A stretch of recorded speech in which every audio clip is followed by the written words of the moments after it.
이 자리는 먼저 제 소개부터 하겠습니다. 우리가 공읍면에 까만 애플 수박을 시범적으로 해가지고 그 분과위원장을 맡고 있는 공읍면 그 양환식입니다. 반갑습니다. 우리 박기현 대표님 신지식인을 여기까지 모시게 된 것은 진짜 무한한 영광으로 생각을 합니다.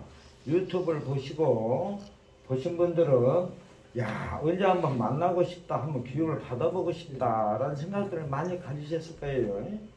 제가 2월 초순에 구정 전날 제가 창원을 가서 저기 있는 이제 우리 동생분하고 이런 자리가 있다. 한국말 농법이라는 게 진짜 이렇게 현실적으로 된다면은 못 얻다가 없지 않겠느냐 해서 자비를 들어서 또 그 원천도 좋아가지고 1박도 하고 소주도 한잔하고 내 기술을 습득해 왔습니다. 그 자리에 박기현 황금알 대표님께 우리 고창에 나만 교육을 받을 것이 아니라 시간을 한번 기회를 해주신다면 얼마나 좋겠느냐. 그래서 그걸 많은 부탁을 드렸습니다. 근데 이 시간이 바쁜 통에 얼마나 바쁩니까? 타이밍을 또 이렇게 좀 한가할 때 해줬더라면 좋았는데 또 하늘에서 비가 좀 쏟아주었더라면 여유가 있을 건데 저 같은 경우도 한 농사를 24,000평 짓다 보니까 주야가 없습니다. 그래서 이 귀중한 시간에 여기를 와주신 박기현 대표님은 또 신지식인, 아까도 얘기했지만 신지식인이라는 것은 그 칭호를 받게 것이 상당히 영과 연구 어떤 개별적인 관련이 없이는 신지식이라고 하지 않습니다. 그러나 신지식인으로 등록되어 있고 오늘의 그 강의가 본인들의 유익하게 가져갈 수 있는, 또 유튜브를 다 보고 오셨으니까 질문과 의문가 있을 경우에 또다시 공음이 아닌 고창이라든가 고창 읍내 큰 대강당이라든가 내 힘이 조금이라도 필요해서 연결되신다면은 나 혼자만 사는 세상이 아니라는 또 고창의 넷대류를 메이커를 붙여낼 수 있는 농법을 가야 되겠기에 우리 박기현 대표님을 오늘 모셨습니다. 그러다 해서는 강의비는 받지 않습니다. 이렇게 봉사하고 다니시고 유튜브를 보시면은 그린 칼라, 그림, 그 농법에 또 설탕에 배합에 비유에 또 이분을 말씀을 듣고 농사를 실패한다면은 어찌 유튜브에 강연이 되겠습니까? 뭔가 현실적으로 와닿는 농법, 우리가 필요한 농법 내가 봤을 때 이렇게 모셨으니까 자 그럼 박기현 대표님, 황금알 대표님을 소개해 올립니다. 감사합니다. 이제 제가 해봐도 되겠습니까? 예. 예, 감사합니다. 예, 그럼 제가 한번 해보겠습니다. 여기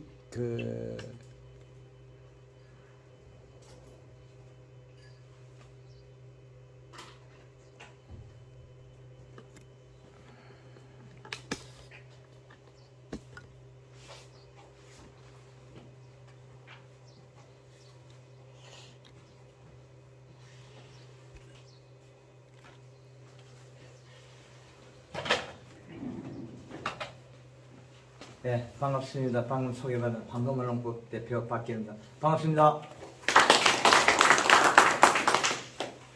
우리 그 고창 지역에도 그 다양한 그 작물이 재배되기 때문에 여기도 아마 그 농사를 잘 하시는 프로 분들이 많을 겁니다. 우리 황금알 농법에서는 우리나라의 농업에 실질적으로 쓸 수 있는 기초, 행장 기초 설계를 제가 뽑아준다고 하면 거의 맞을 겁니다. 이 방법을 잘 배우셨다가 여기 이 칠판이 좀 적어서 중간에 제가 자르고 사진을 찍을 기회를 드리겠습니다. 안 그러면 유튜브 보면서 그걸 촬영해 가지고 또 보셔도 됩니다. 그러면 되겠죠. 그리고 우리가 재배되는 작물은 땅에서 크는 겁니다. 땅은 봄, 여름, 가을, 겨울 그 식물이 자랄 수 있는 계파가 달라요. 양파, 마늘은 겨울에 많이 먹어요. 근데 여름에 자라는 수박은 적게 먹어요.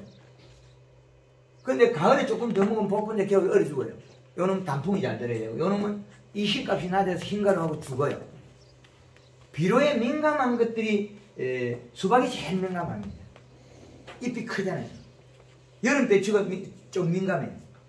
그 민감한 것들을 민감 안 하게 바꾸는 것은 아주 쉬운 방법이라는 거예요.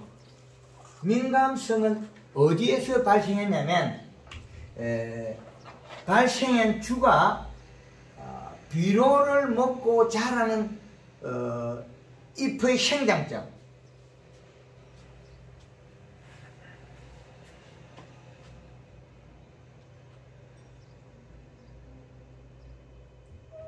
요거 잘 그리면 오늘 감기 잘 됩니다. 이거 잘 그리는 거 저 어려워 해보면.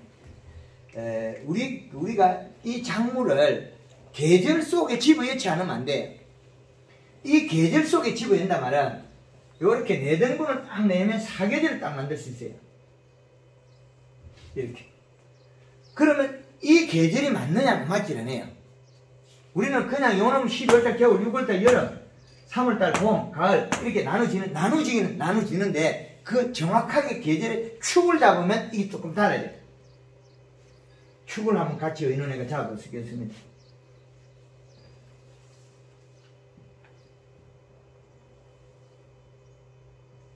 그러면 여기 12월 31일, 6월 30일, 3월 31일, 9월 30일. 자, 요렇게 해놓고 나면 12달의 축이 나눠지는데 겨울이 제일 추운 날짜가 1월 15일이에요.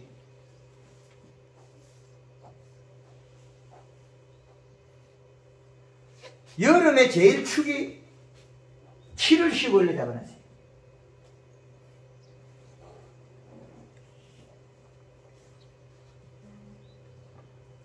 이 고온과 정온이 정해지면 요거는 봄을 알리는 시작이 되고 요놈은 여름을 알리는 여름과 가을을 알리는 시작이 돼요. 마지막에 요 자리에서 씨앗을 형성하는 과실의 아주 중요한 점이 만들어져요. 복숭아 요 시점에 복숭아 살구자두를 연면십이라고 설탕으로 잎을 가루로 잎을 태워버리면 씨 속에 핵 속에 2개의 씨앗이 들어가요. 배아가 우리 예천에서 강의하면서 밝혀졌어요. 그러면 닭이 쌍알을 계속 넣으면 큰 걸 넣겠지, 무게를. 닭은 그렇게 할 수 없어요. 힘이 딸려서 안 되겠지. 그런데 한 번을 농사 짓는 거는 가능하다는 거죠.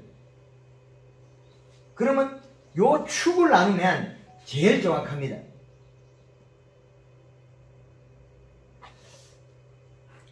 그 7월 15일 날이 6월 15일 날 되고. 아니요, 맞아요. 7월 15일. 요 기점을 이용하면, 요건 고온이고, 요건 왜 축이 여기 7월 15일에 잡히냐면, 요거는 씨앗입니다.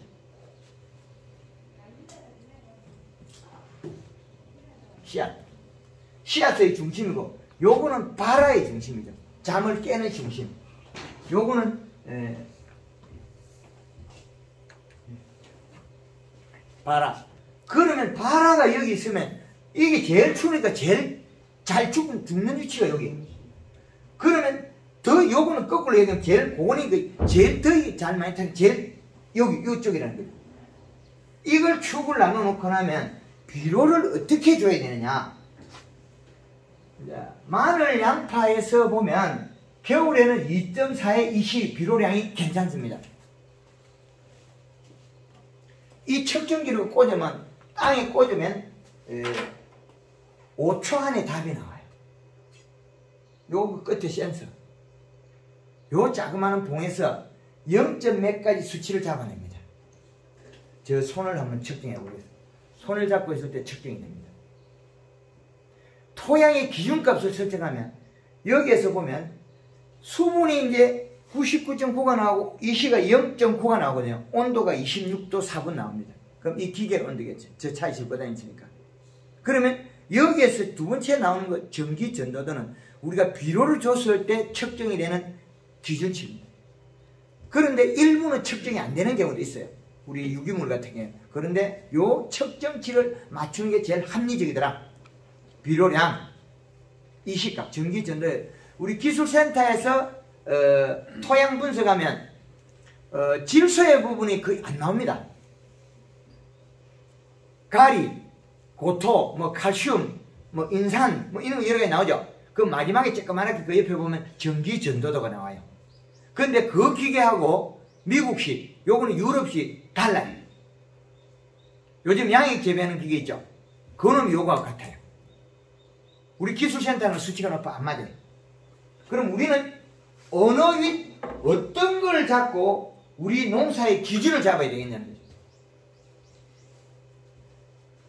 질소값이 없으면 더위를 타요. 비료가 많으면 생장점 녹아 죽어요. 비료가 많으면 키가 작아집니다. 그래서 겨울에는 2.4, 여름에는 이식값이 1.5가 괜찮다 그래요. 더위에서 견디는 건. 그 다음에 봄, 가을에서는 1.8. 이거는 대한민국 전역을 돌면서 제가 찾아낸 거예요.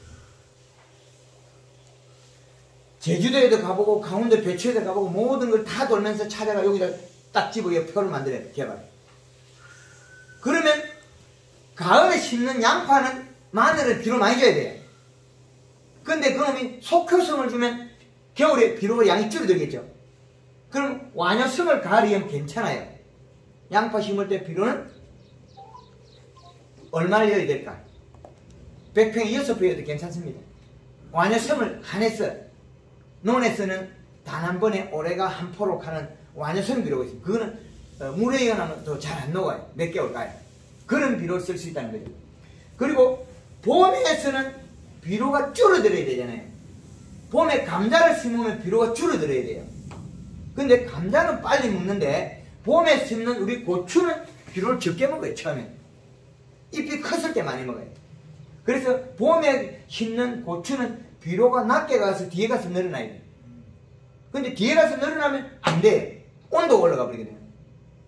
그래서 혹시라도 농가에서 실패할 걸 대비해서 여기에다가 마이너스 0.3을 플러스 빼놨습니다. 실질적으로 죽고 장애 일어나면 여기다가 0.3이 더 올라가야 돼요. 그럼 여기에 플러스 0.3이라는 수치가 있다는 거죠. 플러스 0.3.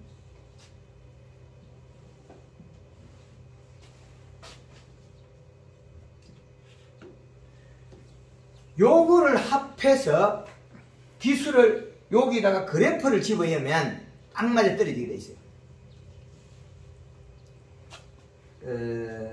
계절의 축을 정해놓은 이유는 7월 15일로 기점으로 인해서 단감, 사과, 배, 사이마스켓 이런 만생종은 요 기점으로 인해서 상반기 농사하고 하반기 농사 두 개로 바뀌어요.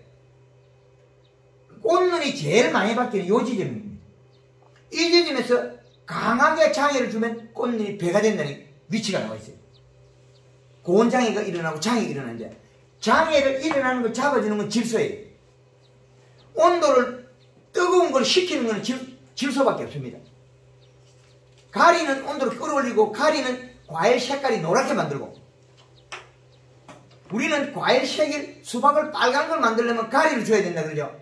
가리를 주면 속살이 노래집니다. 수박 과육이 빨갛게 만드는 건 가리가 아니고 요소라는 거죠. 옛날에 우리가 설탕 수박 그 색깔 옛날 어른들이 재배했을 때 수박 탁 깨지가 안에 보면 색깔 희죠. 그 질소가 부족했어요. 그 대신 앞쪽이 열었기 때문에 알알이가 사락사락하죠. 그 꼭지가 가까우면 사락사락하고 육질이 좋아요. 꼭지가 멀어지면 육질이 나빠요. 그래서 열매마다 안에 달아야 첫 상품이 나와요. 한 8월달 이후에 따른 고창 수박들은 꼭지가 짧아요. 그 수박은 자르면 일부에는 사락사락한 게 나와요. 그 대신 질소가 있기 때문에 색깔은 빨갛게 나와요. 옛날에 우리 어른들이 했을 때는 색깔이 그 수박이 쪼개도 약간 색 안에 육질이 희죠. 옛날에 먹었을 때 아주 옛날에 그죠.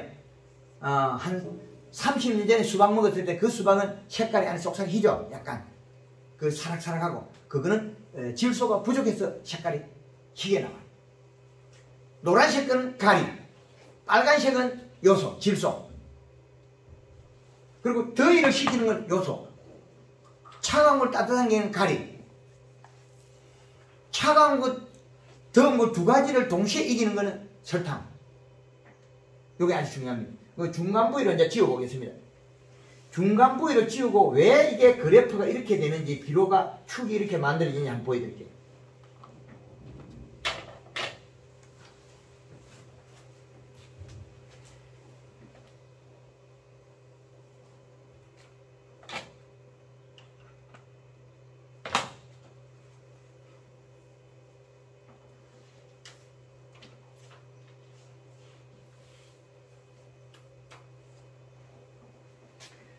이걸 왜 그리냐면, 식물이 날짜에서 비료를 먹고 자라면, 비료끌을 많이 주고 늘려버리면 이 비료가 5.0에 이 시가 올라가면 식물이 자라다가 내려가다가 멈추거나 멈춤이 일어나거나 사망을 하게 돼 있어요.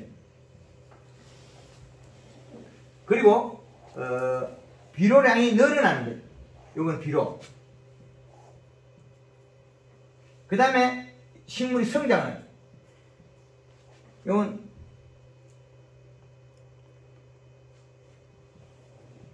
성장 일수. 그러면 이 곡선이 맞아지는 점이 있고 안 맞아지는 점이 있어요. 요렇게. 요거는 뭐냐면, 요 꼭지점은 뭐고, 요 꼭지점은 뭐냐면, 요 꼭지. 이렇게 보면 식물이 성장을 해서 비료를 요거만큼 먹으면 여름에 비하면 0.5의 이시에요. 0.5를 먹으면 키가 적당히 열었다 안 열었다 고추가 딱 맞아요. 그런데 0.8에서 1.0을 먹으면 요 정도에서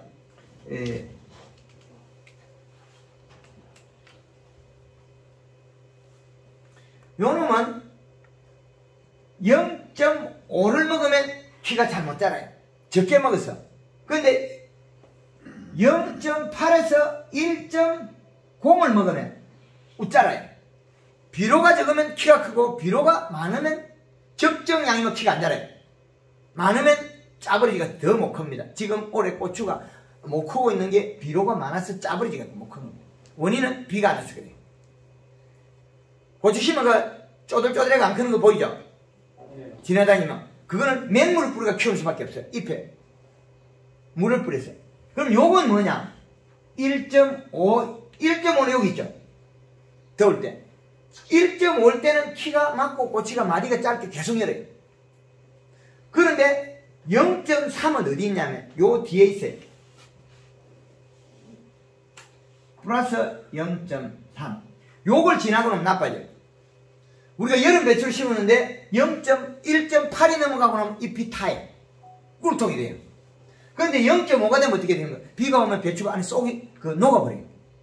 하엽이 말라지가 툭툭 구부러지는 거 있죠? 안에 힘이 배기는 배추. 그거는 비료가 없어서 광합성을 못해서 햇볕에서 일을 못해서 일어난 일이에요.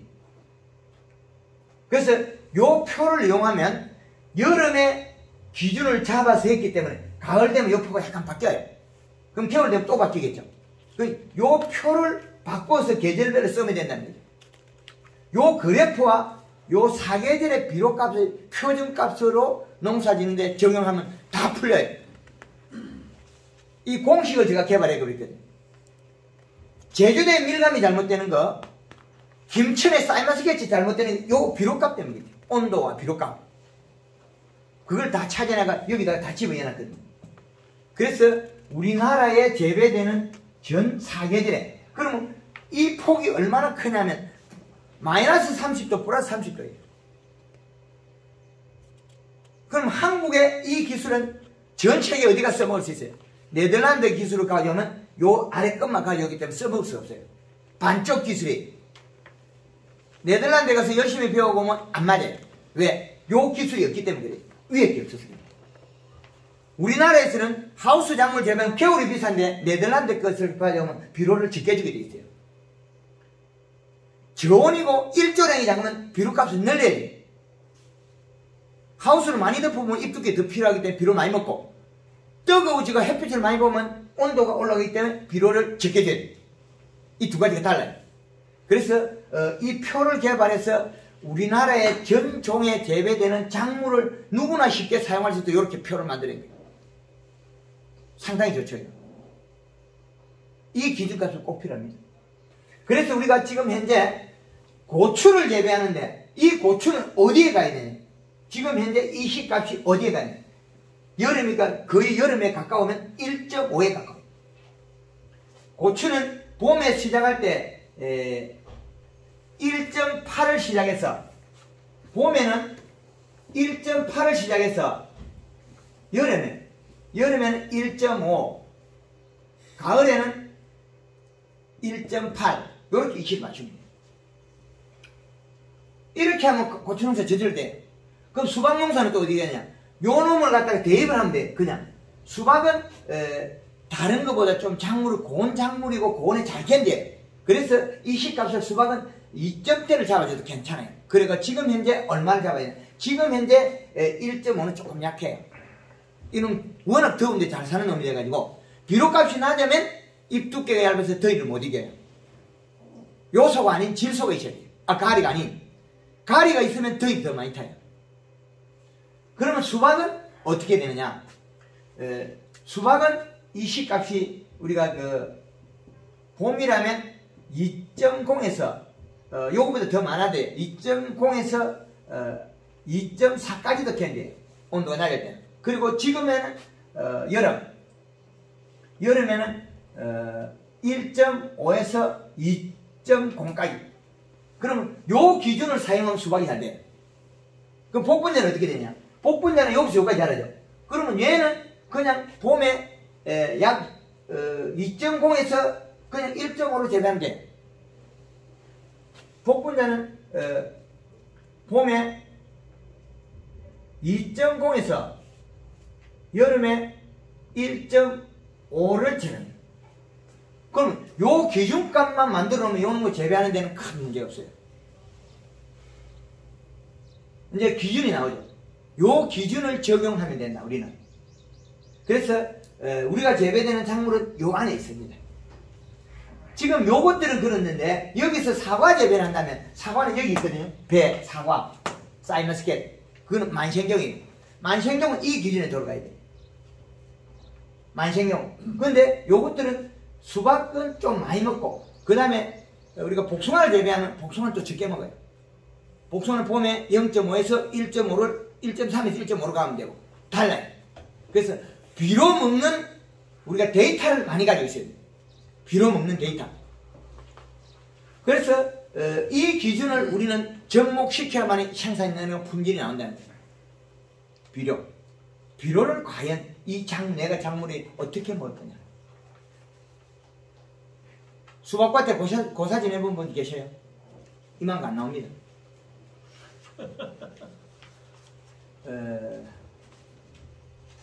수박밭에 고사 지낸다고 나오는 게 아니고, 수박 꽃핀 자리 잎의 센티미터에 되면 그 센티미터는 종방향 길이에 해당하고 잎 두께는 횡에 해당합니다. 늦게서 터진 농작물 있죠. 수박 익을 때는 터져버리는 거. 그거는 미리 이 시값이 낮아서 일어난 일이고, 이 시값 이전에 초기에 심어서 연면심이라 해서 행동이 안 빨라서 그래요. 늙은 모종. 늙은 모종 심을 때 바로 적심해가지고 햇수를 받아야 돼요. 그래야만 꽃핀 자리 잎의 센티미터가 나와요. 근데 늙은 모종 심어가 땅이 딱딱한 데 심어가지고 삐 그다가 꽃핀 자리 잎이 작은 걸 갖다가 열매 열었다고 추비해가지고 물을 퍼버리면 그거는 뒤에 터져버려요. 초기에 꽃핀 자리의 잎의 크기는 복분자는 횡으로 크고 요것들은 종으로 커요. 꽃핀 자리 잎의 센티미터는 과실의 종에 해당하고, 횡으로 해당하는 게 알기하고 감, 복분자. 그건 꽃핀 자리 잎의 크기 횡에 해당합니다. 그래서 고추를 재배 잘하려면 요 표를 응용해야 됩니다. 수박을 재배해도 요 표를 재배해야 됩니다. 복분자는 요 표. 결국엔 이 표가 다 수용합니다. 그 다음에 세부적인 건 따로 약간 살을 더 붙이면 돼요. 그래서 조관님 그 질소를 예. 고추나 소박이나 볶음자 준다는 자체가 1.5나 2.0이나 할 때 그래서 평당으로 따집니까? 그림을 얼마나 필요합니까? 이제 한번 보여드리겠습니다. 그거 아주 중요한 얘기거든요. 예. 우리가 그 100평에 20kg 비료, 여기는 0.8의 2C가 나오더라. 기본. 근데 관주로 하면 요게 반만 넣어도 0.8이 나와. 왜? 두둑이 적거든요. 관주로 하면 흙골이 많잖아요. 예. 이거는 토양 살포. 100평을 예를 들어서 절반 넣으면 10kg인데 예. 간주로 했을 때는 10kg가 100평이 너무나 많잖아요. 한 5kg만 넣어도 많다고 그러는데. 뭐 그렇지 않아요. 그건 10kg여도 그 고추가 썩고 하는 거 아니에요. 근데 먹을 수 있냐 없냐 그 차이거든요. 고추 옛날에 재배하다가 고추가 툭툭 터진 거 보셨죠? 비 오니까. 그거는 뭐냐면 열 때는 적게 열은 게 그 뒤에 비료가 늘어나가지고 잎에 있는 잎이 두꺼우면 비료가 많은 거예요. 영양이. 비가 오니까 많이 내려가서 많이 가져온 거예요. 그러면 고추에 집어넣으면 고추가 터져버려요. 복숭아가 쪼개지고 수박이 터지고 그것들은 초반에 안 키울 수 있는 겁니다. 그래서 비료는 이놈을 해도 저놈을 해도 이렇게 근사치의 이 표를 찾아놨다. 이거 토경이 살포하고 로타리 쳤을 때 오는 거예요. 이것도 100% 맞지 않습니다. 집집마다 조금씩 달라요. 그리고 우리가 관수를 할 때는 1kg가 0.08이에요. 1kg의 비료는 관수를 했을 때 0.08이 올라가요.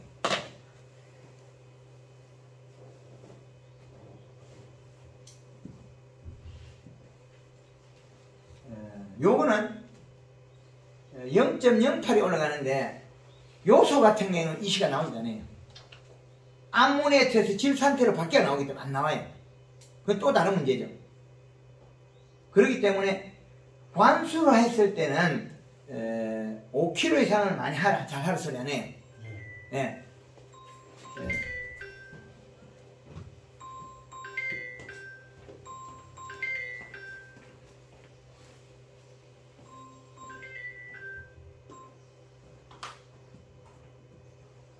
관수를 100평에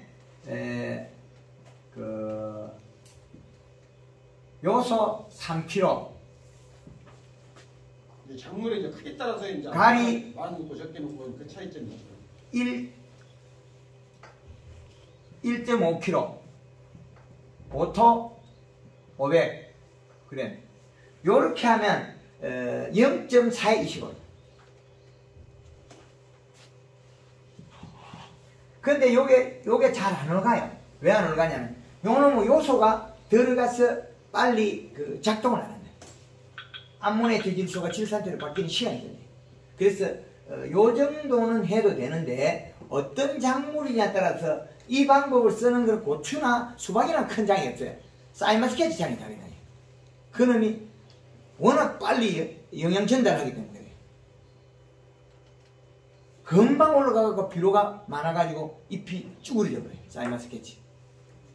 온도에 아주 민감해요. 그래서 관수를 할 때 이 방법을 쓰라. 이제 고추나 볶음자 같은 경우 보면은 뿌리가 많이 뻗질 않거든요. 예. 네, 실질적으로. 잎 두께가 얇아서 예. 잎 두께가 얇아서 그렇지 잎은 두껍게 해주면 많이 빠져요. 그 비료량이 적으면 뿌리가 못 뻗고 비료량이 적정량이 되면 뿌리 잘 뻗어요. 왜 그러냐면 이것이 비료를 먹고 열매가 다 먹어버리면 뿌리가 못 뻗어요. 잎이 얇아서 내려오는 게 적기 때문에. 근데 비료량이 늘어나면 뿌리가 잘 뻗어요. 근데 우리가 고추 키가 크다는 것은 비료량이 적다. 키 큰 거는 비료량이 적어서 잎 두께가 얇으면 키를 뚝뚝 늘어뜨려요. 우리는 지금까지 알고 있는 상식으로서는 고추가 마디가 크고 키가 커지면 비료가 많다. 비료가 작아서 그렇다. 작은 것보다 조금 많을 뿐이지 많지는 않다. 적정량보다 작아서 웃자란다. 논두렁가에 나락은 안 자빠져요. 논두렁 있는 벼는 왜 안 잡히냐? 햇볕을 많이 받기 때문에. 나락론에 설탕을 치면 나락이 절대 안 자빠져요. 햇볕을 많이 공급받았기 때문에. 비료를 먹고 소화시켜서 벼 생산이 늘어나요. 그런데 규산이나 석회나 우리가 칼슘을 쳐서 잎을 단단하게 만들면 잠시 멈췄다가 그게 깨어나면 다시 비료를 먹고 나락이 다 자빠져요. 이건 아주 안 좋아요. 차라리 설탕을 치면 먹고 소화를 시켜서 나락이 곡수가 늘어나요. 안 자빠져요. 웃자란 거는 잎의 길이가 길어지지 넓이가 잘 안 늘어나요. 그래서 황금을 보면 설탕을 쓰면서 연면실을 하기 때문에 잎의 길이가 짧아져요. 둥그러지고 폭이. 설탕이 햇볕을 많이 받다고 작물이 생각하면 이게 웃자르잖아요. 마디가 짧아지고 절간이 짧아집니다. 사과나무가 키가 쭉쭉 큰 거는 비로 작아서 그렇다. 근데 제가 알기로는 예, 조금만 있어요. 이러다가는 죽도 밥도 안 되겠습니다. 예. 예, 그래서 우리가 요소비료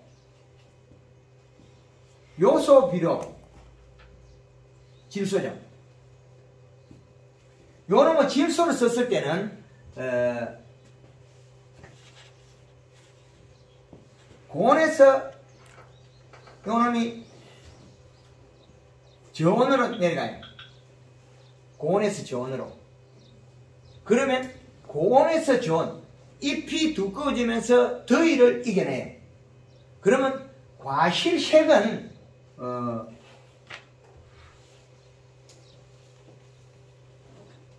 원색이 나와요. 그러면 수박이 빨간 수박 안에 과육이 빨간 걸 만들려고 하면 요소가 필요해요. 가리가 들어가면 희득거래 노래집니다. 사과가 앵두빛이 안 난 거는 질소 부족 노화 때문에 그런 거예요. 여름에 호피무늬색이 생기는 사과, 여름에 대봉씨 뭐 집에 그 텃밭에 있는 거, 밭둑에 있는 거 대가리가 뽀글하게 되죠. 그럼 뚝뚝 떨어진 거. 질소 부족으로 인해 고온을 못 이겨서 떨어진 거예요. 노화돼서. 그 질소가 이렇게 아주 중요하죠. 질소라는 게. 그래서 원색이 나고 질소가 없으면 단풍이 안 들어요. 가을에 단풍이 안 나는 비료량이 부족해서 잎이 일을 해서 영양을 더 축축해야 가지에 영양이 꽉 차야만이 단풍이 될 건데 단풍이 안 든 이유는 질소 부족입니다. 우리는 가리만 주면 단풍이 된다. 가리만 주면 잎이 고실라져요. 배들배들 타요. 고실라져요. 그리고 질소가 부족하면 안에 몸통에 가까운 그늘진 데 잎이 얇아서 일을 안 해요. 그럼 그 잎이 일을 안 해서 영양을 뿌리로 전달을 못 해주면 그 영양의 공급을 받지 못해요. 그래서 봄의 초기에 우리가 재배되는 작물의 초기 연면 시비는 어마어마하게 중요해요. 그래야만이 그 곳으로 영양이 전달이 돼요. 과실을 복분자를 봄에 일찍 연면 시비해줘야만이 봄수들의 영향이 가지. 그렇지 않으면 여름에 뿌리 쪽으로 가버려요. 열매는 쬐끄만하게 나고 뿌리에 쏠는 건 굵은 게 올라와요. 그거는 왜 그러냐면 복분자 나무 자체에 영향이 없어서 그래요. 근데 그거는 언제 만드느냐? 전년도에 만들어 놨다가 봄에 겨울에 동해를 안 입고 요 지점에 동해가 제일 많이 일어나요. 제일 추운 시점. 그러면 겨울에 우리는 호수를 노출시켜 놨다가 땅 위에 지하수를 파가지고 물을 줘야 돼요. 그러면 동해가 없어져요. 가을까지 잘 컸다가 겨울에 봄 되면 얘네들이 눈이 날 때 배들배들하게 이상하게 나와요. 그거는 겨울에 탈수에 의해 가지고 동해가 일어납니다. 탈수. 거의 대다수 탈수입니다. 그래서 요소는 질소는 고온을 저온을 만들고 과실의 원식을 냅니다. 숙기도 빨라집니다. 늦게 따는 것들은 영양이 비료가 부족해서 노화돼 가지고 안 익는 거예요. 그게 그 원인이 그리고 가리는 우리가 어떤 역할을 하느냐. 가리는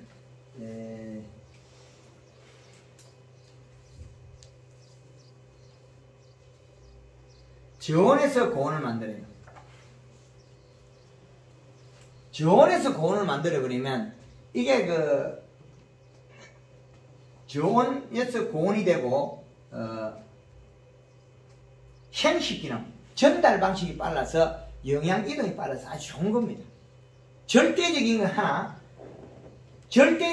하나 수치가 질소보다 낮아야 되고 질소 수치를 맞춰야 돼요. 그 다음에 따라가는 보조 역할이에요. 근데 가리는 중요하긴 하나 아주 이게 질소량에 비례해서 보조 역할이 주가 되진 않는다. 그리고 우리가 가원이나 밭에 청태가 낀다 10%께 그건 인산이 필요 없어요. 인산이 많다. 축분에서는 소금, 인산, 가리와 인산이 많지 질소가 별로 없습니다. 그래서 축분을 아무리 엮는다고 해서 늘어나냐? 그렇지 않습니다. 그 생산량이 약간 기우뚱기우뚱해. 그 말은 가리가 많고 질소량이 부족하고 인산만 있을 뿐이다. 그런데 그게 더위를 안 타려면 질소질이 절대적으로 필요하다. 그래서 이 식값을 측정해서 그 양을 맞춰야 된다. 그렇게. 그리고 고온 저온을 다 이기는 것.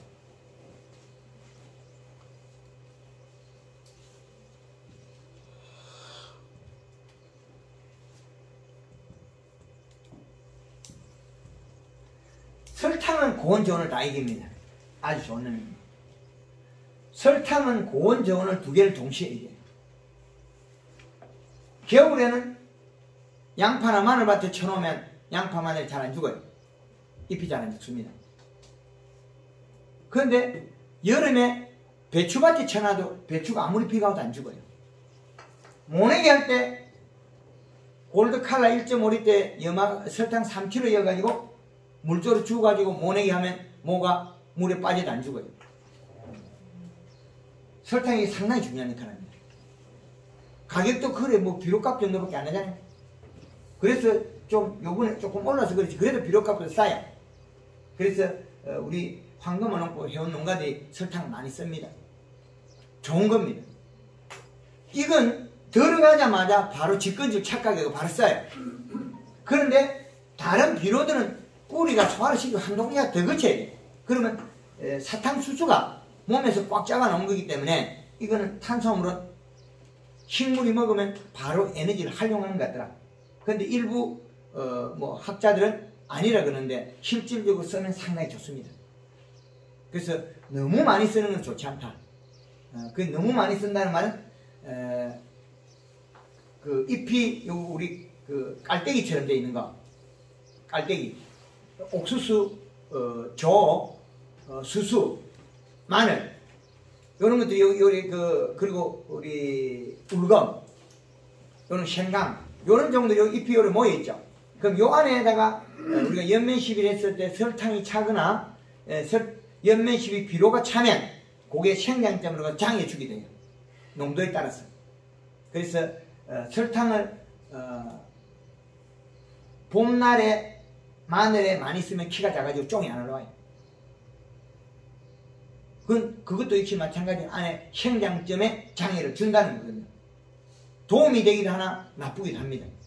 그리고 복숭아 같은 거는 구슬만 할 때 이후에는 설탕을 쓰지 마라. 틀에 설탕이 들어가서 곰팡이가 피더라. 네, 그런 것들이 있습니다. 그래서 작물에 따라서는 좋고 나쁘고 있다. 요거의 바탕으로 해서 강의를 주제에 들어간 겁니다. 요게 중요합니다. 이걸 익히고 나면 모든 것은 쉬워집니다. 우리가 쓰는 21- 복합비료가 질소량이 많은 거냐 적은 거냐 봐야 되거든요. 21-17, 17은 요 21- 복합비료의 21이 질 상태로 바뀌면 14.7%밖에 안 돼요. 그러면 얘는 몇이냐? 14.7%예요. 가스가 30% 날아가기 때문에. 그럼 질소가 부족입니다. 21- 복합비료를 수박에 썼다고 생각하면 다음에 추비료는 요소를 더 줘야 돼요. 이제 이해되죠? 그리고 우리가 퇴비를 했지 않습니까? 퇴비 속에서는 가리와 소금과 인산이 많을 뿐이지 질소가 그리 많지 않습니다. 그러면 그 놈도 요소가 보양입니다. 그래서 우리가 수박이 흰가루가 온다. 그거는 인산하고 가리가 많을 뿐이지 질소가 부족해서 그래요. 흰가루는 잎이 세포가 얇아져서 기생하는 곰팡이가 잘 들어간 거고, 약을 치면 잡을 수도 있고, 설탕을 살포하면 오이에는 흰가루가 잘 죽어요. 수박에도 흰가루 쓰면 흰가루가 잘 안 생겨요. 설탕을 쓰면. 그래서 수박 같은 경우는 설탕을 연면씩 해도 장애가 없습니다. 그리고 우리가 쓰는 NK,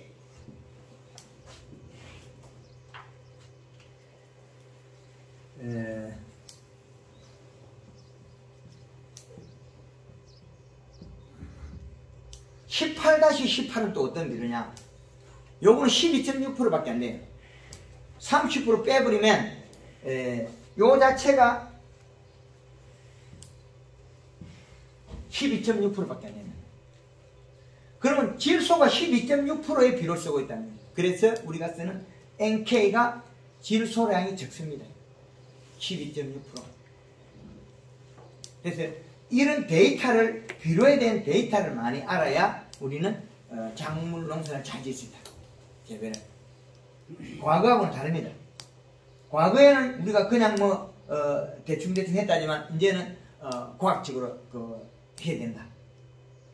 그게 아주 중요한 사항이다. 화면 안 꺼지십니까? 네. 네. 이게 이런 비료, 그리고 요즘은 비료가 30-도 나옵니다. 여기서 30- 예. 인산 10, 가리가 10 그렇게 나와요. 예. 이 정도면 이건 인산 없어도 괜찮아요. 예. 요거 없으면 NK가 또 28-인가 이래가지고 10이나 이런 게 또 나올 거예요. 이런 거라든지 비료 값을 잘 계산하셔야 됩니다. 이게 잘못되면 다음에 전체가 털어져요. 그런데 우리가 녹이가 간주를 하려고 하면 이런 것들은 잘 안 녹아요. 그런데 요소하고 가리하고 맞추고 녹으면 됩니다. 그런데 지금 여기서 관주할 때 여기 비료를 보면 요소는 3kg, 가리는 1.5kg, 이 두 개가 같아요. 왜 그러냐면 가리는 64%고 요소는 46%거든요. 이것도 가스 빠지거든요. 그럼 요 수치가 두 개 같게 만들어놨습니다. 그래가지고 5kg 만들어낸 거거든요. 그래서 우리가 관주 비료를 쓸 때 액상 잘 녹는 비료 그 수치를 잘 계산해요. 기비에서도 물론 계산하는데 우리나라에 있는 비료들이 기비로서 잘 맞출 수 있는 비료가 완성이 별로 없어요. 속효성 때문에 우리가 잘못된 거예요. 빨리 녹아버리니까 먹지도 않을 때 한 번에 녹아있으면 비료를 더 줄 수가 없어요. 녹아주면 바로 줄어버리는 거예요. 그래서 비료의 수치 값에 대해서 아주 중요하게 얘기해야 된다. 근데 우리나라 비료는 311이 나오진 않아요. 예, 예. 그래서 비료인데 강제용 비료인데 고추를 여기에서 대입해가지고 이 시값을 보면 고추 기비를 볼 때 퇴비는 별도입니다. 이 시값이. 내가 고추에 퇴비를 많이 쓴다. 요럴 때는 완효성 요거만 2% 넣으면 됩니다. 퇴비를 넣었기 때문에 퇴비에 짠물은 바로 나와요. 속효성이. 그래서 완효성을 2% 넣으면 100평에 기준하죠. 100평. 그러면 고추가 주렁주렁 열었을 때 추비가 들어가면 되거든요. 그러면 고추가 주렁주렁 열었을 때 그러면 이게 그 방앗다리 위에서 약 20cm 정도 고추가 열었을 때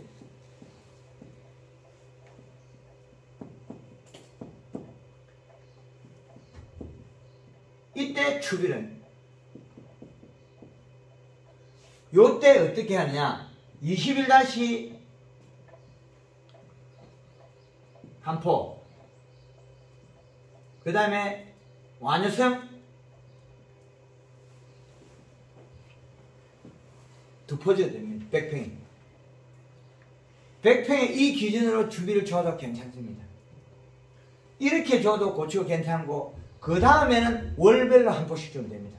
21다시. 기비와 1차 추비, 2차 추비는 2차 추비, 3차 3, 4. 요거는 21다시 요 놈을 한 달에 월 한 포씩.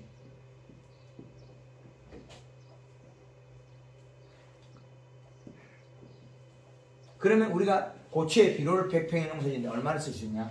2포, 4포, 5, 6, 7포까지. 100평 재배 7포까지 쓸 수 있다.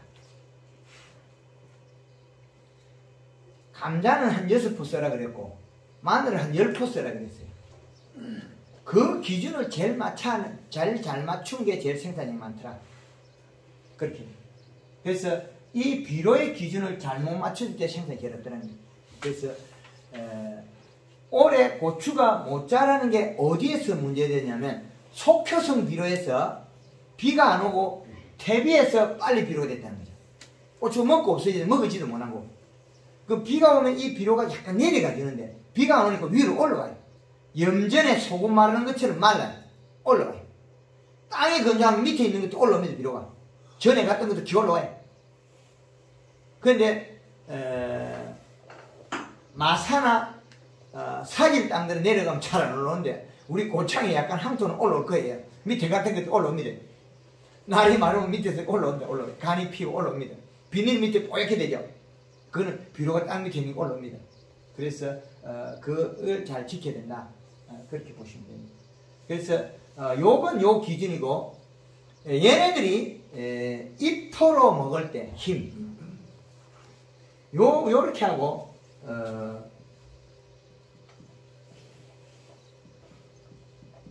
연면 시비는 어떻게 할 거냐? 3월달에 정읍에서 고추모를 부어놨는데, 정읍 항토 농협에서 고추모가 노랗게 지고요. 노랗기래가. 그 우리 해운 농가들이 그 고추모가 잘못되게 죽는다고 우리 농협에 해놓은 것들이 가서 이시 찍어보고 대표님 좀 도와달라. 고추모를 그냥 보는 순간에 제가 뭐라겠습니까? 노랑이 돼 있는 거야. 비료 바다. 비료를 주지 않았거든요. 상토에 소금이 많아서 그렇죠.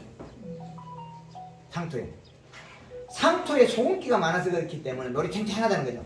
그래서 하루에 맹물을 2번에서 3번을 뿌려주고, 이틀이나 3일에 한 번씩 우리 골드 그린 설탕을 뿌려줘라.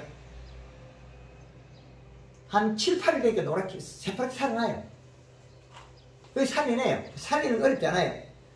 원인 파악이 중요하지 살리는 동작 안 쉬워요. 잎에서 살리는 거니까.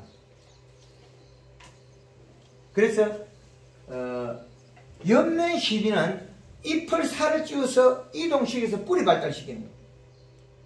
수박농사가 잘 된 사람들은 어릴 때 덩굴이 한자 나갈 때 통통한 고기 수박 일단 그때 삐리삐리한 것들은 뒤에 딸 때도 조그만해요. 또 그때 삐리삐리한 것도 딸 때 되면 터져. 이게 처음에 통통하게 출발해야 되는데, 처음에 통통하게 몸의 골격을 못 만들어내면 작물들이 안 되더라는 거죠. 그래서 그 방법을 만들어낸 게 이제 골드 그린 2번, 칼라 1번. 요거는 2번과 1번을 교대로 쓰는데, 여기에 양은 얼마를 쓰느냐? 물 500리터 할 때는 1.5리터를 쓰고, 20리터 할 때는 60cc를 쓰라.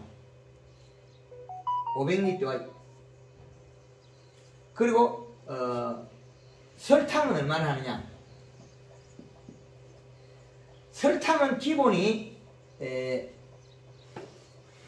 물 500에는 1.5kg, 양을 늘리면 3kg까지. 그리고 물 한 마리는 20리터에는 60g, 많게는 120g까지. 이 말은 나락론에 골드 칼라하고 요렇게 치면 나락이 절대 안 잡혀져요. 화분까지 안 나락, 벼, 옥수수, 수수, 조 요런 것들, 보리, 밀 이것들은 요거 골드 칼라만 쓰면 돼요. 화분까지 하면 칼슘들은 칼라에다가 1.5리터에 칼라에 1.5리터에 설탕을 3kg 요렇게 조성을 하면 됩니다. 그럼 얼마든지 맞출 수 있어요. 우리가 맞출 때 요거만 있으면 기본이 상반기의 농사는 이렇게 썼습니다. 여기에다가 이제 생식 기능을 부여시키는 게 가리. 가리는 역시 마찬가지로 가리가 1kg. 그 다음에 한 마리는 40g, 20리터는. 요렇게 하면 요거가 언제든지 맞추고 쓸 수 있습니다. 그러면 상반기에 이렇게 되는데 하반기 농사에서는 과실이 익어갈 때 수박이 이제 익어가는 거나 고추가 가을에나 이럴 때는 또 달라집니다. 하반기 이쪽에는 요거는 상반기 고추는 요 끝까지 이렇게 가야 됩니다. 그러다가 과실이 익어가는 복분자나 수박은 마지막에 칼라로 다르게 해요.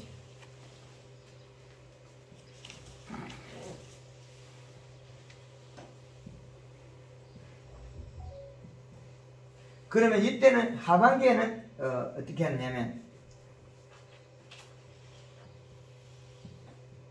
칼라를 1.5리터에 그 다음에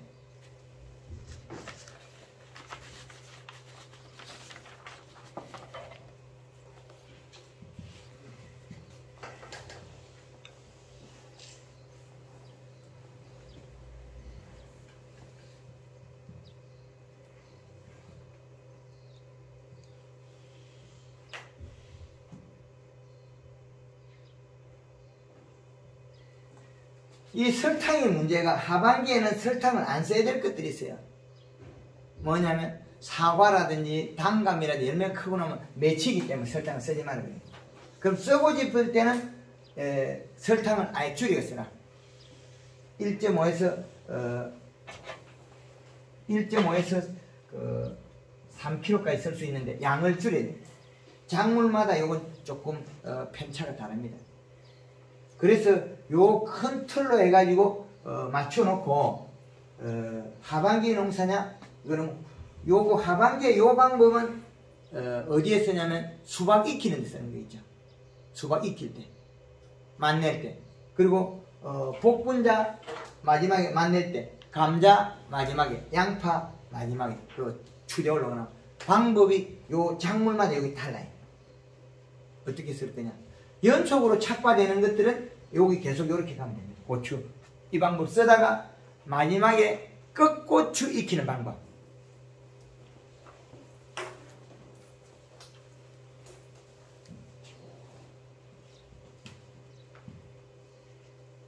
끝고추 설이 오기 40일에서 45일 전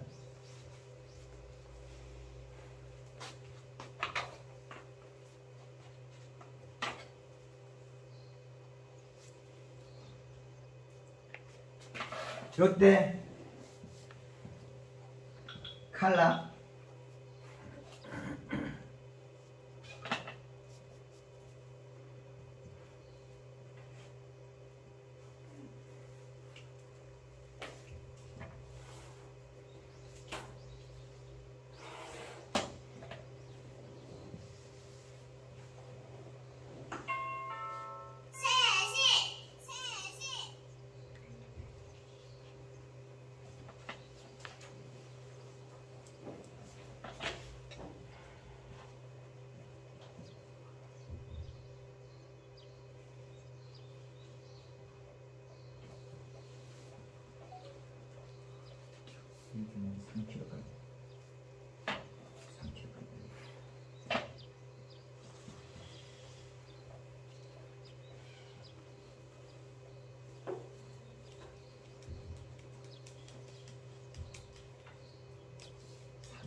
가리가 마지막에 썰이 오기 전에는 그 가리량을 늘려버리면 고추가 달린 채 다 익어요.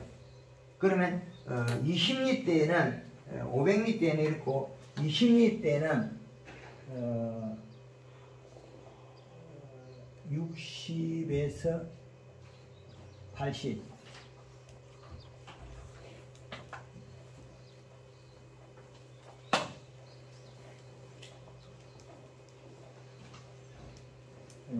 설탕은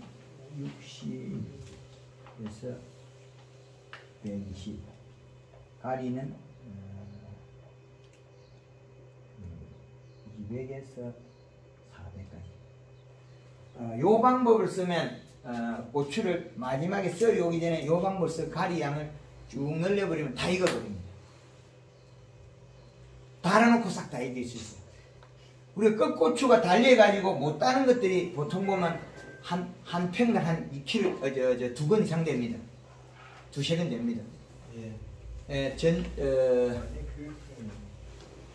예천에서 강의를 하니까 우리 회원이 졌는데 120평 고추 심어가 800건 따고 끝고추를 요 방법을 좀 못해가 조금 적게 땄어요. 120평에서 800건을 땄는데 적게 땄어요. 120평에 800건을 따도 뭐 때문에 적게 땄냐면 요 양이 작아서 그래요. 가리량. 가리량만 늘렸다면 다 익힐 수 있어요. 그런데 가리를 보충하는 거는 요 위에 것들이 보충이 되거든요. 잎을 두껍게 계속 해준다고. 그럼 잎을 두껍게 해주는데 어디에 있냐? 요 비료가 여기 있다는 거예요. 요 비료를 가지고 있어요. 요거는 고추를 적응시키면 돼요. 고추는 요 방법을 그대로 적응시키면 됩니다. 고추가. 아주 좋은 방법입니다. 고추는 조금 여름에 덥기도 하고 일 많아요. 근데 될 수 있으면 고추는 앞으로 많이 하지 마세요. 차라리 생강이나 수 그런 거 해지. 고추 이거 너무 많이 하면 힘들어. 이게 평당 가격이 해보면 많이 따야 5건에서 한 8건밖에 못 따거든요. 그 도매 가격이 그리 안 비싸요. 이게 고추가.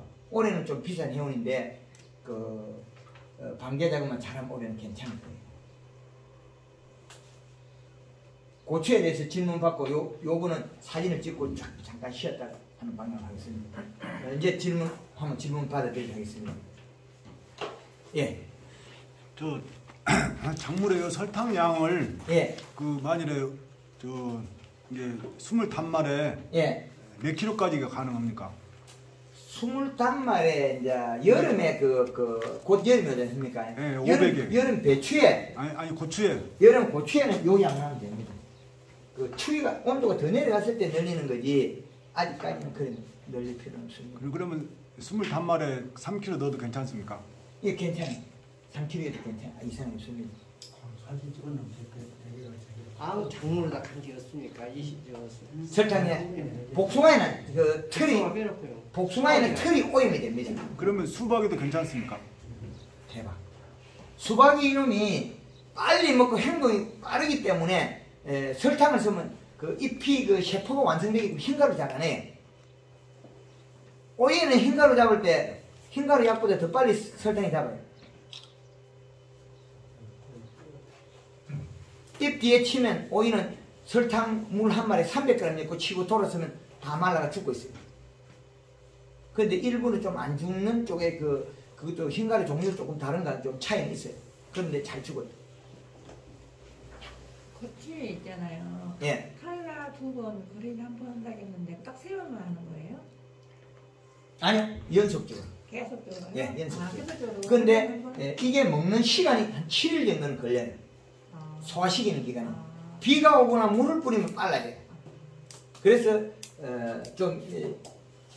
수박에 들어가서 강의할 때는 어릴 때 자주 하라 그래요. 유튜브 영상에도 고추를 연면씩 어릴 때는 일주일간은 매일 물 뿌리라 그러거든. 오늘 낮에 몇 번 물 뿌리고 영양제 치고 일주일만 그렇게 해주면 뿌리가 바짝 내려가요. 그 동작을 빨리 일으켜줘야 돼요. 그래서 그런 게 있습니다. 그래서 잎의 행동을 잘 만들어야 됩니다. 제일 근본 축은 요겁니다. 이거 하나 찾자고 대한민국 지금 엄청나게 돌아다녔어요. 이거 하나만 개발하면 전 종목이 눈으로 다 보이는데, 그런데 일부 측정기가 안 되는 게 있긴 있습니다. 그런데 그렇기나 말기나 요거 하나 있고, 그 다음에 우리가 그 작물별로 잘 떼고 못 떼고는 먹어봐서 맛이 나는 것들이 있어요. 그게 뭐냐면 복숭아 따먹으면 맛이 없어요. 왜 그러냐면 여기 털이 있지 않습니까? 털이 벌레를 못 먹게 방어를 확실히 하고 있기 때문에 지 몸에 독성이 많이 가려 있어요. 털이. 그런데 은행씨는 청산가리가 있어요. 벌레 못 먹게. 그 다음에 포도 신맛이 나요. 그거는 질소량 있는 거고, 제주도 밀감 신맛이 있어요. 근데 그것들이 멍청한 신맛이 없는 게 있어요. 그건 질소 부족으로 잎 두께가 얇아서 자기 면역 그런 게 다른 작물들이 이 벌레들이 오는 걸 막아내는 보호기능이 없는 거예요. 사과 여름에 딱 따먹어보고 신맛이 없으면 빨리 요소 포대 들고 가야 되겠죠. 그럼 딱 좋아집니다. 그래서 우리가 어떤 걸 재배하느냐, 자기가 식물이 공격 무기가 있거든요. 방어 무기가 있고, 요놈들도 진화를 정확하게 되어 있습니다. 방어 무기가 있어요. 그런데 신맛이 있는 포도는 마지막 가서 이렇게 가다가 색깔이 안 나요. 원래 색깔이 나면 안 돼요. 색깔이 난 거는 노화예요. 노화. 비료가 부족해서 늙은 게 식물이지, 비료가 있는 것들은 원래 쭉 가서 한 방에 딱 익어요. 신맛이 강해요. 신맛이 이렇게 했다가 익으면 뚝 떨어져 버려요. 왜 그러냐, 이제는 곤충이 먹고 새가 먹고 동물이 먹고 씨앗 번식하는 거예요. 그때는 신맛이 뚝 떨어져 버려요. 우리가 고추 재배하면 고추 익을 때 돼서 고추 매운 거 있나요? 없죠? 왜 안 맵겠습니까? 씨가 덜 익었을 때 매워요. 왜? 방어예요. 익을 때도 안 매운 놈이 있어요. 덜 매운 놈이. 그거는 비료가 작아가지고 노화돼서 힘이 없어서 매운맛을 못 맞는, 매운맛마저 떨어져 버렸어요. 푹 끓을 때는 좀 매워야 돼요. 왜? 그래야만 잎이 두껍고 힘이 있다. 이것은 어떻게 씨앗을 곤충이나 동물이 먹고 번식하려고, 고추 익은 거 매운 거 없어요. 매운맛이 툭 떨어져요. 어떤 놈도 매운맛 떨어져요. 그거는 매운맛이 떨어진 거는 영양관리가 잘 된 거고, 그때 돼서 또 매운 거는 영양관리 잘못된 거예요. 고추 수확할 때 그 매운 거 있잖아요. 그건 영양관리가 잘못된 거예요. 자기 역할을 못하는 거죠. 근데 또 매운 걸 또 선호하는 사람이 있잖아요. 그거는 그 품종이 그런 거죠. 말렸을 때 매워져야 돼요. 말렸을 때 또 매워져요. 그런데 익었을 때는 안 맵게 되는 게 원래 자기의 본성이에요. 근데 하나 더 물어보고 싶은데, 예. 설탕 칠 때요. 예.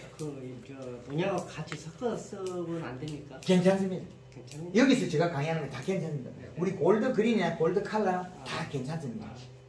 말 듣기는 설탕 치면 뭐 진딧물이 생긴다는 말도 있고 그런데 그런 건 없습니까? 설탕 때문에 온 게 아니고 진딧물은 향을 맡고 왔어요.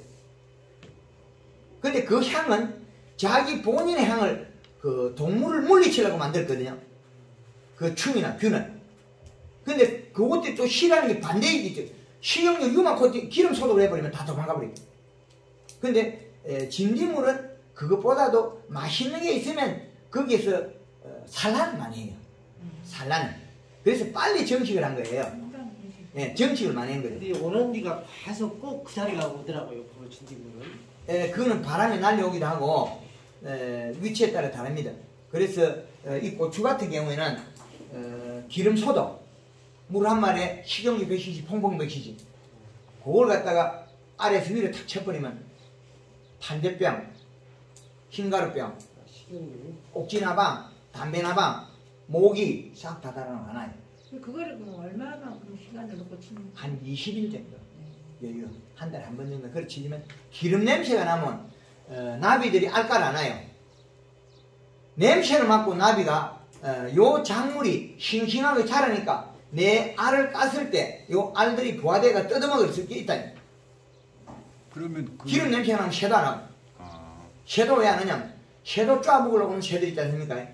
기름 냄새가 나면 과일 냄새를 못 맡아요. 그래서 사과밭이나 자두밭에 익을 때 바닥에다가 폐시종류를 바닥에 쳐놓아버리면 살포하면 냄새가 안 나요. 고추밭에 여름에 모기도 안 나요. 그게 기름 소독. 대표님, 네. 저희 땅콩에도 이렇게 해도 됩니다. 왜? 좋아요. 많이 들어요. 땅콩은 어릴 때 힘을 바짝 길러줘야 뿌리 박테리아를 많이 키우고 제가 질소를 많이 만들어 먹어요. 그래서 기준값을 다 못 찾은 것들이 있어요. 제가 작물마다 작물별로 일부 작물은 제가 다 찾아가 오픈시켰는데 어떻게 비료를 먹더라 수치를 찾았는데 우리가 뿌리 박테리아를 키우는 땅콩 우리 콩, 녹두 뭐 이런 거 있지 않습니까? 뿌리 박테리아 키우는 그 콩가작물 그것들이라든지 이런 거는 일부 제가 비료량을 다 못 찾은 것도 있어요. 앞으로 시간이 되면 다 찾아가지고 우리가 오픈시켜서 현장에서 우리가 쓸 수 있는 실질적인 우리 농업 교육이 될 수 있도록. 그리고 우리는 1차 산업의 생산자예요. 비료 1kg 가서 감자밭에 쓰거나 양파밭에 쓰면 늘어나냐? 엄청나게 늘어나요. 비료 1kg는 200g에 21- 복합비료 100표 한 포를 보면 200g이에요. 그 200g의 질소 성분이 20% 가진 양을 먹으면 1kg 마늘이 늘어나요. 양파는 얼마에 늘어나냐? 8kg 늘어나요. 그 양파는 비료 10포이면 80kg 나올 수 있어요. 100평. 감자라는 이 데이터를 잘 계속 나오고 있거든요. 그래서 우리는 데이터 정보를 많이 가지고 있어야 되는데 그 데이터 정보에서 비료는 수치가 맞는데 수치를 흐트리는 거냐? 이거 탭이에요. 요 놈이 들어가갖고 덜쑥날쑥 해버린 거예요. 겨울에 축분하고 여름 축분하고 이 두 개 다 달라요. 소가 먹은, 돼지가 먹은, 가축이 먹은, 닭이 먹은 소금량이 다르다는 거예요. 그 축분 속에서 이식값 다 달라요. 비료량이 아니고 소금기가 다 다르겠죠. 그럼 그 소금기는 작물을 직접적으로 영향을 바로 미쳐요. 뿌리에서 먹었기 때문에. 선택이 없어요. 우리가 심은 식물이 선택이 없습니다.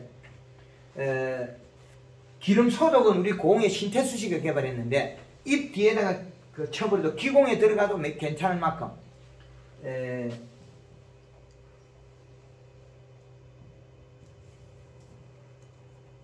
기름 소독은 20리터, 물 20리터에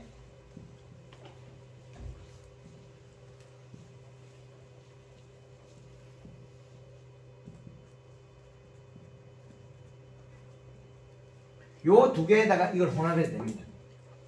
아, 그래요? 요거는 직접 살포해도 된다. 근데 요 방법으로 해서 식용유를 양을 늘려가지고 비누 위에 살포해 놔면 보면 일찍 식기 전에는 요거는 한 1리터까지 이을 돼요. 1리터 이을 때는 기름 코팅. 요거는 요렇게. 요거에다가 또 제초제를 섞었으면 풀이 잘 죽어요. 그리고 냄새 나서 밭 인근에 벌레들이 작게 와요. 예, 요 기름 소독. 요거는 우리 공의 신태수식 개발했기 때문에 이게 아주 좋아요. 고추밭에 모기도 없습니다. 요거 살포. 그 속에다가 제초제를 섞어서 하면 불이 잘 된다고 말이죠. 그렇죠. 요 방법에 제초제 섞으면 벌레도 안 하고 예, 요걸 섞은 상태에 제초제 섞어서 풀도 잘 주고. 요거는 우리 공의 신태수식 개발했는데 담배 나방이 아예 오질 않아요. 알가루 오지 않아요. 요 기름 냄새 때문에 우리가 우리는 밭으로 오질 않습니다. 아주 좋은 방법입니다. 요거는 사진을 찍어가지고 하도록 하고 요 칠판이 꽉 차가지고 잠깐 하도록 하겠습니다. 예, 감사합니다. 민물 시비는요 매일